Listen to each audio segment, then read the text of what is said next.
afternoon. Today is Friday, October 18th. Welcome to RMU Live. I'm Isabella Harris. And I'm Peyton Hostetler.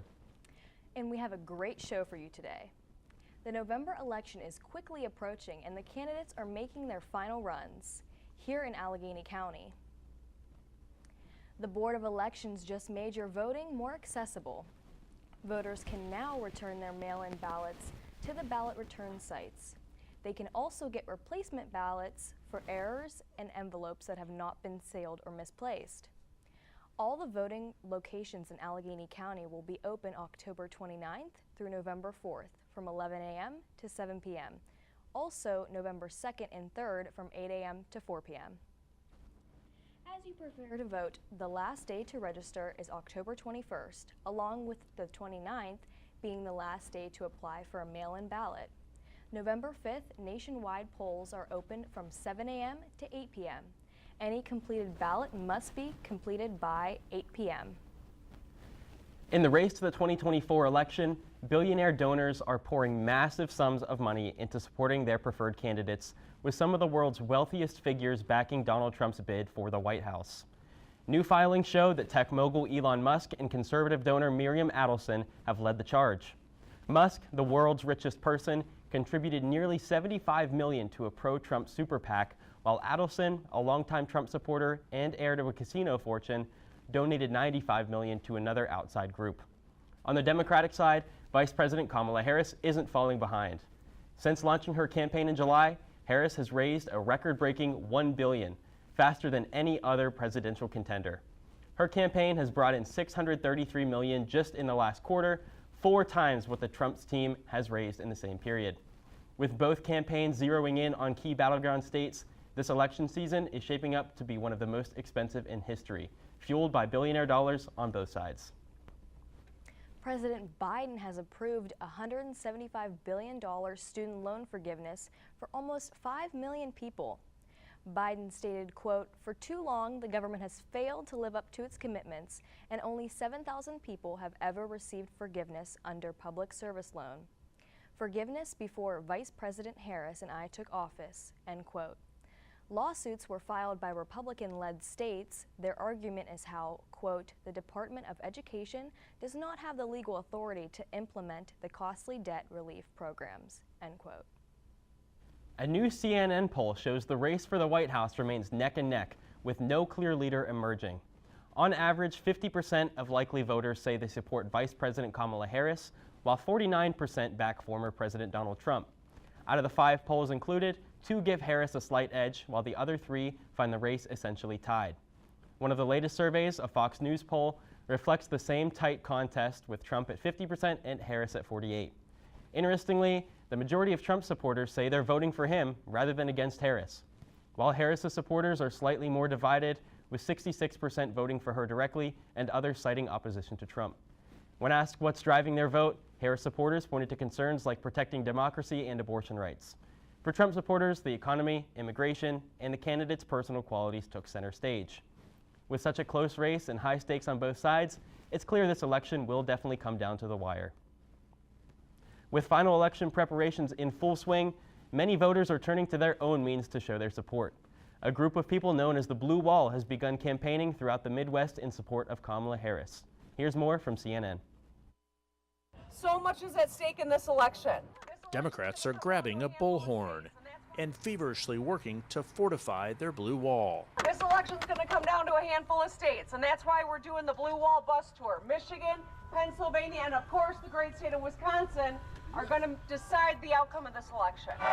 Few battlegrounds hold as much critical symbolism as this trio of states, where Democrats are still haunted by Donald Trump's 2016 victory. Is the anxiety among Democrats justified? You know what, I would always want my side to be anxious, right? It means we're taking it seriously. It means we understand how high the stakes are. Michigan Governor Gretchen Whitmer is making the case for Kamala Harris and Tim Walz, hitting the road with Wisconsin Governor Tony Evers. We're going to need every single freaking vote we can get, in hopes of helping Harris win over voters skeptical of Trump, who are not yet sold on her. We've got a lot of folks who aren't quite sure what they're going to do yet, and that's why making a seat at the table for Romney Republicans or Bush Republicans, you don't need to believe 100% in it, and that's why we're showing up in red areas and blue areas alike. There's a whole bunch of people that don't start thinking about this till the last minute. The November election will test whether the states will march in lockstep, as they have all but twice over a half-century, except 1988, when Michael Dukakis won Wisconsin and George H.W. Bush carried Michigan and Pennsylvania, and 1976, when Jimmy Carter won Wisconsin and Pennsylvania, and Gerald Ford carried his home state of Michigan. One or two people in every precinct in Wisconsin or Michigan or Pennsylvania will be the difference, not just for the next 4 years, but for the next 40 years. Let's go! Democrats are seeking to convey urgency without panic. Does the thought of his reelection scare you? Actually, it scares me quite a bit. I've actually applied for dual citizenship in Ireland, if it happens. Yeah, I'm thinking about moving if he gets in. Trump accepted the GOP nomination in Wisconsin and has returned again and again. Kind of feels like 2016. You won in 2016. We won in 2016. Brian Schwimming leads the Wisconsin Republican Party and believes a Trump comeback after falling short in 2020 could start here. They are in trouble in that blue wall, and that blue wall is not built right now for them. It's great to be here in Michigan. Democrats are stepping up their efforts in the final weeks. We gotta win Wisconsin. Warning against third-party candidates like Jill Stein. Stein was key to Trump's 2016 wins in battleground states. And imploring supporters to turn anxiety into action here in the blue wall, Harris's most favorable path to the presidency. Stop, wringing your hands and roll up your sleeves. A couple of votes per precinct, which is what, the election was 8 years ago. That can be made up through hard work. Thanks, guys. This November is definitely going to be interesting, so stay tuned for updates right here on RMU-TV. Vice presidential candidate Tim Walz held a rally at Acrisure Stadium on Tuesday. He encouraged everyone to get to the polls this fall. In response to the current surveys showing Pennsylvania's deadlocked, Walz tried encouraging the voters with a Super Bowl metaphor, explaining that all the work that leads up to this moment in 3 weeks. Former President Donald Trump is hitting the campaign trail hard in Pennsylvania this weekend. After a town hall in suburban Philadelphia earlier in the week, Trump has a rally lined up for Saturday evening at Latrobe's Arnold Palmer Regional Airport. And on Sunday, things get a little more casual. Trump is set to flip burgers at a Pennsylvania McDonald's, a nod to Democratic nominee Kamala Harris's anecdote about her own time working at the fast food chain. Trump has called her story, quote, fake, though he's offered no evidence for that claim. After the burger flip, Trump may stick around to catch the Steelers take on the New York Jets at Acrisure Stadium. Pennsylvania, the largest swing state in the nation, has been a hotbed of campaign activity. Just this week, Harris campaigned in Erie and is heading to Bucks County, while Republican VP nominee J.D. Vance has rallies planned in Williamsport and Pittsburgh. With both parties pouring resources into the state, it's clear that Pennsylvania remains a top battleground in the race to the White House. Both presidential candidates are continuing the campaign trail. Donald Trump will be holding rallies Friday in Detroit, Michigan, and Saturday in Latrobe, Pennsylvania, following on Monday in North Carolina, while Kamala Harris will be holding a rally Friday in Grand Rapids, Michigan, following a rally Saturday with Barack Obama and Michelle Obama in Georgia. Next week, she will be in Pennsylvania. The longest-lived president, Jimmy Carter, has casted his vote. The former president turned 100 on October 1st, and he has been in hospice care since January of 2023. Carter's grandson, Jason, who is the chair of the Carter Center, said his grandfather was eager to vote for Kamala Harris. Nebraska's top election official just got a reality check from the state Supreme Court. In a decision with the big implications for the upcoming election, the court ruled that Secretary of State Bob Evnen overstepped when he tried to block the voting rights of former felons. Evnen, backed by an opinion from the Attorney General, had instructed counties to reject voter registrations from those with felony convictions, despite a new state law restoring those rights once sentences are complete. The move could have kept over 7,000 Nebraskans, many in the crucial Omaha district, from casting ballots. And in a tight race where even a single electoral vote could swing the outcome, that's no small matter. Nebraska, unlike most states, splits its electoral votes, and Omaha has a history of going blue, helping both Obama and Biden snag a vote in past elections. With Democratic groups pouring resources into the district and Trump's team playing a bit of catch-up, this legal decision could be a game changer. So, as Nebraska gears up for game day on Election Day on November 5th, expect the stakes to keep rising. We focus on world news whenever we return here on RMU Live. Every day, millions of people are connecting. And even though we're overcoming obstacles, watching each other's backs, And banding together. we should still make an effort We should still make an effort. to get to know each other. On a deeper level. Father. Cosplayer, Mentor. actor.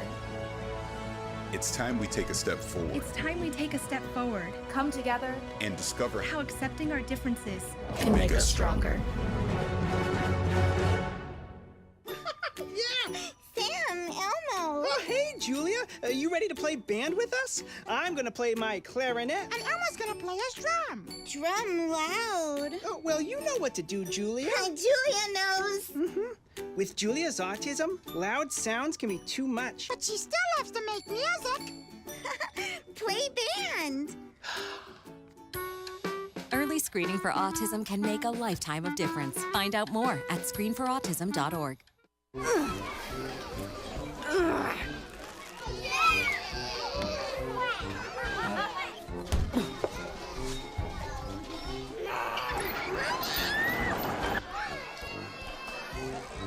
If you love them enough to crawl into a play place to get them to come down, then surely you'll check nhtsa.gov/the-right seat to make sure they're in the right car seat. Can I get the now bar, please? $1. Have a good one. Got it. Hey, what's going on? Hey. Let me get a now bar. Sure. $1. Appreciate you. Got it.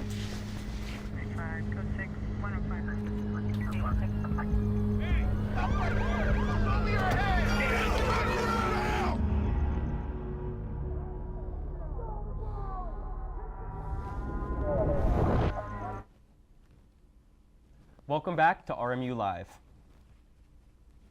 On Thursday, Hamas leader Yahya Sinwar was killed by Israeli forces. He is believed to be behind the Israel militant group's deadly attack set off war in Gaza. In a call between Prime Minister Benjamin Netanyahu and President Biden, they both agreed that there was an opportunity to advance to the release of the hostages in Gaza. The U.S. has launched a series of airstrikes targeting underground Houthi weapon storage facilities in Yemen, utilizing both Air Force and Navy assets, according to the U.S. Central Command. Among the forces involved were the highly advanced B-2 Spirit stealth bombers, demonstrating the U.S.'s ability to strike targets anywhere in the world, no matter how deeply buried. The 5 facilities hit were housing missiles, weapons components, and munitions used to target military and civilian vessels in the region. Defense Secretary Lloyd Austin confirmed that President Biden authorized the strikes to further degrade the Houthi ability to carry out attacks after more than a year of targeting U.S. and international vessels. Initial reports suggest no civilian casualties, but damage assessments are still ongoing. Austin made it clear the U.S. will continue holding the Houthis accountable for their illegal and reckless actions. With tensions in the Ukraine still high, President Biden recently met with the European Quad in Berlin to discuss support. Here's Amy with more. We have been gratified by the coalition of more than 50 countries we have put together to support Ukraine. President Joe Biden travels to Berlin today, where he's expected to discuss support for Ukraine with European leaders. Officials say he's set to meet with the German, French, and British heads of state tomorrow. Those countries in the U.S. make up the so-called European Quad. They're some of Ukraine's top arms suppliers. Every country has to make its own decisions based on their capabilities, based on their budgets, about what they can do. The trip comes a day after the White House unveiled another $425 million in military aid for Ukraine. But this might be a precarious moment for the war-torn nation. American support hangs in the balance as the U.S. election approaches. And the Ukrainian president's victory plan isn't necessarily getting the international support he had wanted. We hear the word talks from our allies much more often than the word justice. Ukraine is open to diplomacy, but to the fair one. At the heart of the plan is Ukraine's desire to join NATO. But the alliance has yet to invite the country. And we continue to work with them about other measures that aren't included in the plan that we believe would position Ukraine to win on the battlefield and ensure a just and lasting peace. I'm Amy Kiley reporting. Thanks, Amy. Coming up next on RMU Live, we're going to be taking a look at this chilly October weather, and we're going to see just how RMU sports did this week. Bring it.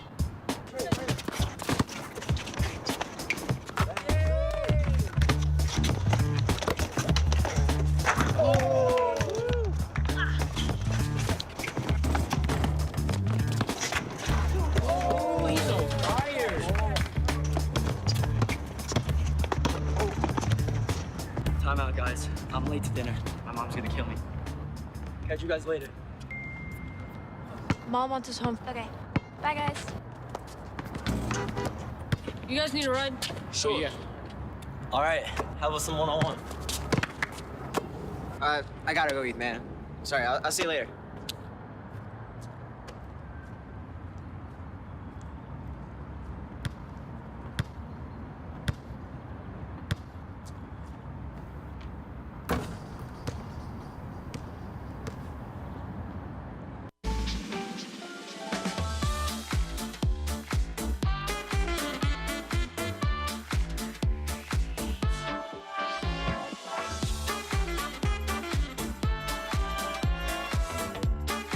Before we celebrate the freedom most Americans have, we must fight for the freedom all Americans deserve. Because all lives can't matter until Black lives matter. When I was your age, I was just like you, fascinated by stars.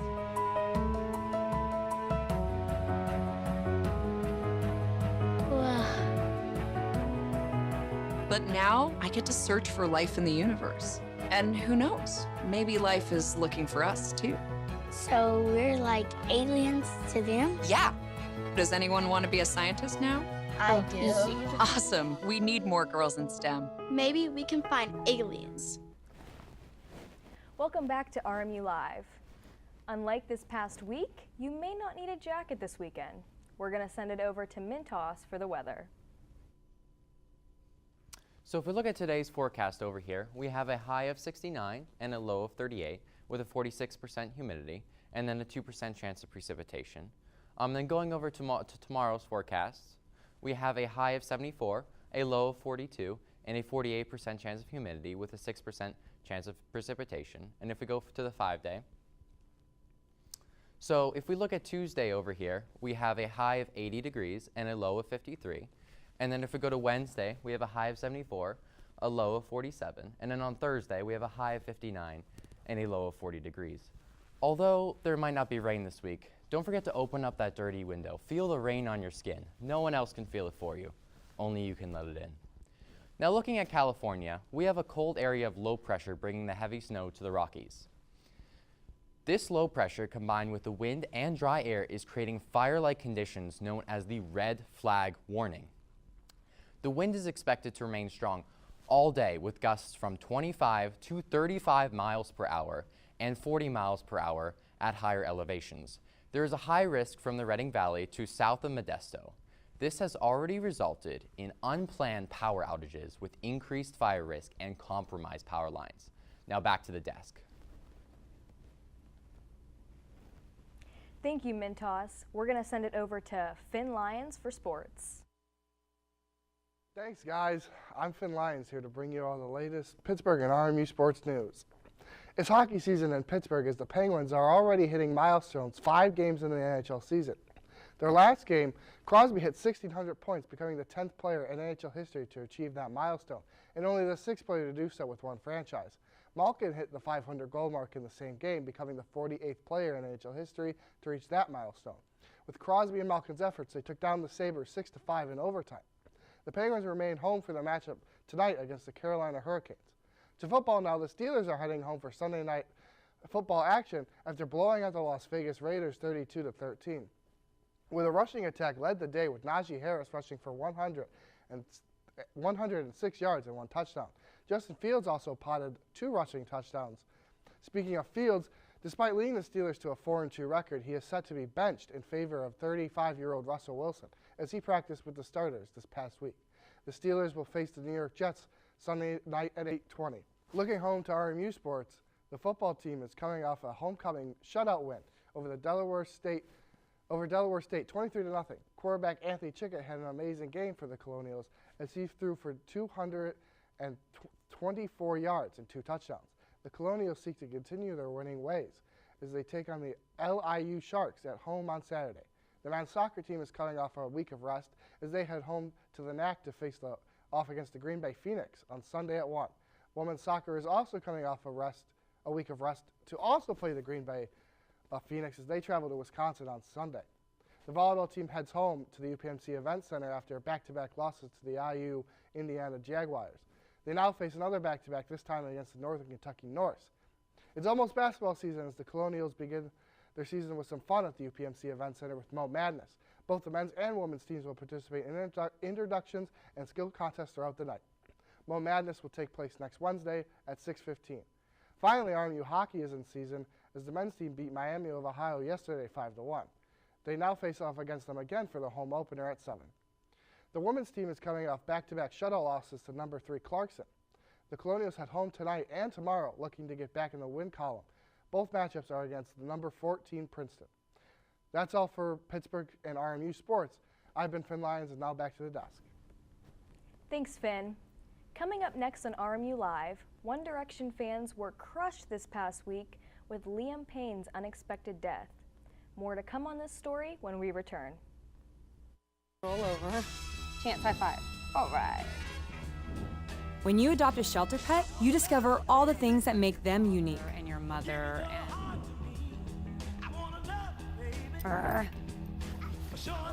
I am totally a hot person. Right, guys?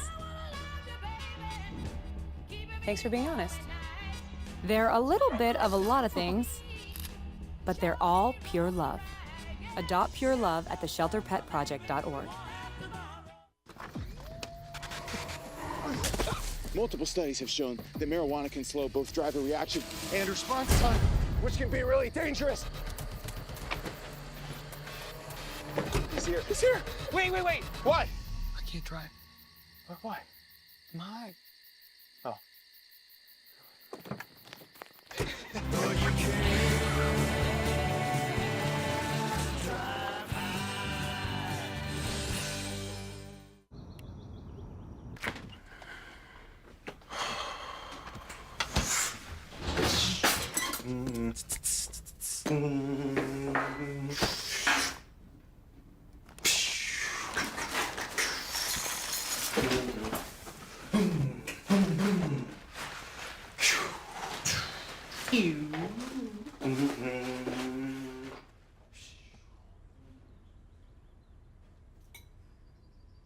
Stem is precise, no margin for error.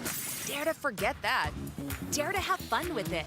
Get weird with it. Dare to send those old STEM theories flying past the neighbor's house into outer space. Dare to program something internet-breaking, record-breaking. Dare to blow their minds. Dare to learn the difference between sedimentary and metamorphic rock. Go find those rocks. Dare to keep daring. Dare to STEM. Check out She Can STEM to get started. Welcome back to RMU Live. Liam Payne's death is being investigated as a doubtful death, with authorities suggesting that he was alone when he fell from a third-floor balcony during a possible breakdown related to substance abuse. An autopsy revealed multiple traumas, including severe head injuries with no defensive wounds, indicating he may have been unconscious. Hotel staff had called emergency services about Payne's intoxicated behavior just before his fall, reporting he was, quote, trashing the entire room. By the time first responders arrived, he was already dead. His family released a statement remembering him for his kind spirit, and fans have been mourning at the hotel, singing One Direction songs. Fellow artists, including Charlie Puth, expressed their shock at his passing. Payne gained fame as part of One Direction, which sold over 75 million records before their split in 2016. He had been open about his struggles with mental health and substance abuse, celebrating 6 months of sobriety before a kidney infection postponed his tour.